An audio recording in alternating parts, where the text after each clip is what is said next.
नमस्कार दोस्तों, स्वागत है आपका हमारे YouTube चैनल पर। दोस्तों, आज की यह गौतम बुद्ध की कहानी आपको सिखाएगी कि हमें पहले स्वयं की गलतियां देखनी चाहिए, तब दूसरों के बारे में भला बुरा कहना चाहिए। तो दोस्तों, बिना देरी किए चलिए कहानी को शुरू करते हैं।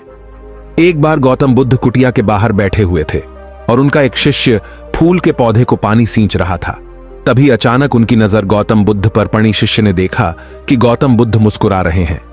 शिष्य तुरंत गौतम बुद्ध के पास आया और उनके मुस्कुराने का कारण पूछा। तो बुद्ध ने बताया, शिष्य, बस मैं मानव परीक्षण करने की सोच रहा था। चलो आज मानव परीक्षण करते हैं। उसके बाद गौतम बुद्ध अपने शिष्य के साथ दोनों ही किसी गांव में गए। उन्हें वहां एक वेश्या स्त्री मिली और गौतम बुद्ध से प्रश्न करने लगी कि आप किसी राजकुमार और राजा की तरह दिखते हैं, फिर आपने संन्यास धारण क्यों किया हुआ है? गौतम बुद्ध ने उस वेश्या स्त्री को उत्तर दिया कि मैंने 3 प्रश्नों के उत्तर जानने के लिए संन्यास धारण किया है। वेश्या स्त्री ने कहा कि ऐसे कौन 3 प्रश्न हैं कि जिसके कारण आपने संन्यास धारण किया है?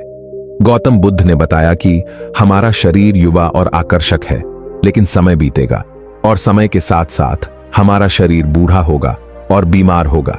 उसके बाद शरीर मृत्यु को प्राप्त होगा।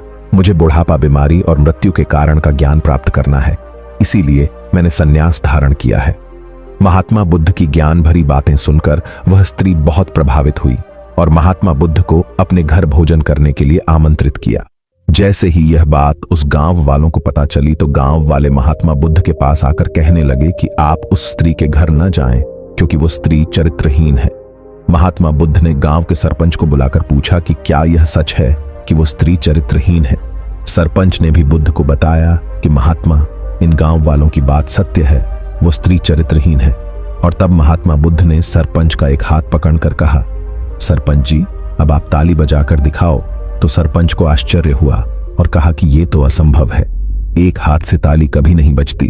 तब महात्मा बुद्ध ने कहा, ठीक इसी प्रकार कोई भी स्त्री अकेली चरित्रहीन नहीं होती।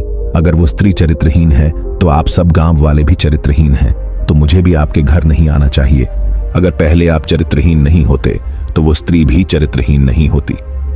महात्मा बुद्ध की बात सुनकर सभी गांव वाले बुद्ध के सामने झुक गए और अपनी भूल की माफी मांगने लगे। और फिर महात्मा बुद्ध ने उस वेश्या स्त्री के घर भोजन किया। तो देखा दोस्तों, इस कहानी से हमें यही सीख मिलती है कि हमें किसी को भी चरित्रहीन कहने का हक नहीं है। उससे पहले अपने आप में देखना है कि हम पूरी तरह पवित्र हैं, क्या हम चरित्रहीन नहीं हैं। पहले हमें तन मन से पवित्र रहना चाहिए, उसके बाद दूसरों को चरित्रहीन कहना चाहिए। और ऐसी ही प्रेरणादायक कहानी सुनने के लिए कृपया हमारे चैनल को सब्सक्राइब करके बेल आइकॉन को ऑल पर प्रेस कर लें। अगर यह कहानी और लोगों के लिए उपयोगी हो तो इसे ज्यादा से ज्यादा लाइक और शेयर करें। आपका बहुमूल्य समय देने के लिए दिल से धन्यवाद।